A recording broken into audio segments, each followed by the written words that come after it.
Good day, students. Today we're going to learn about word processing software while introducing our marketing standard.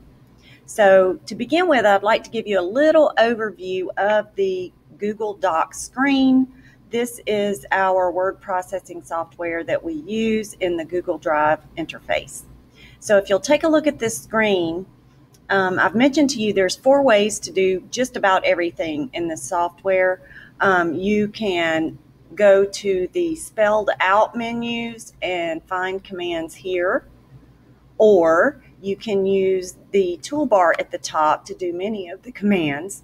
You can also right click and a window will pop up with some other things you can do. A lot of these commands are found on the toolbar as well as on these menus here. And you can use keyboard shortcuts. Miss Cowart uses a combination of all of these things, and I'm just going to teach you this software as I use it. Now, the first thing I want to do is create a document for you, you're welcome, of marketing vocabulary, because we need to start learning about some marketing terms so that we can do our marketing unit. I want to put a title on this, so I'm going to put my cursor, which is this blinking line, that's where you're actually going to be typing, in the center. Do not space from the left margin to center things. Always use the alignment tab here. You can put your writing on the left, the middle, the right, or you can put it in newspaper format. Okay, so I'm going to make my title larger, so I'm going to change it to about a 24. I'm going to make it bold, and I'm going to underline it. Now I'm going to enter my title. Okay, now I'm going to go ahead and turn off all of the changes I just made, and I'm going to space twice and then put my writing in the left margin. Now I'd like to number my terms here, so I'm going to go up to the toolbar and turn my numbers on, and it will automatically number these for me. Come to think of it, I think I'm going to make these bold. We've talked about some of these words before, but we're going to go ahead and find formal definitions for them. And while we're at it, I'm going to show you something new. I hope it's new to you about finding these definitions. Whoops.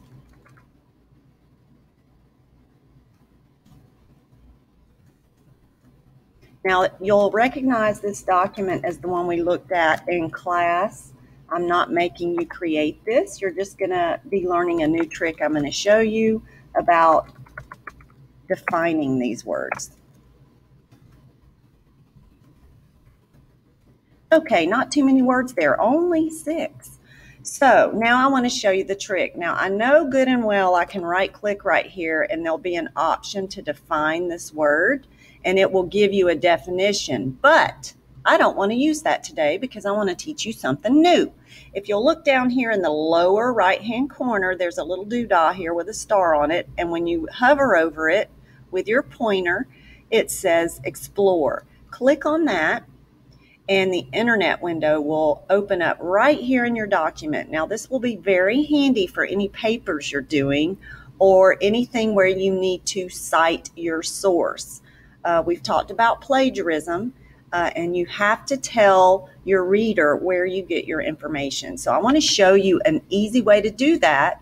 Those of you who want to go to college are going to want to pay special attention because this will cite your source in formal APA format or any of the other formats that you need to for your bibliographies and your footnotes, and you're going to be using these heavily in college. So first of all, I need to make sure my flashing line or my pointer is next to the word I want to define, and then I'm going to type in define innovation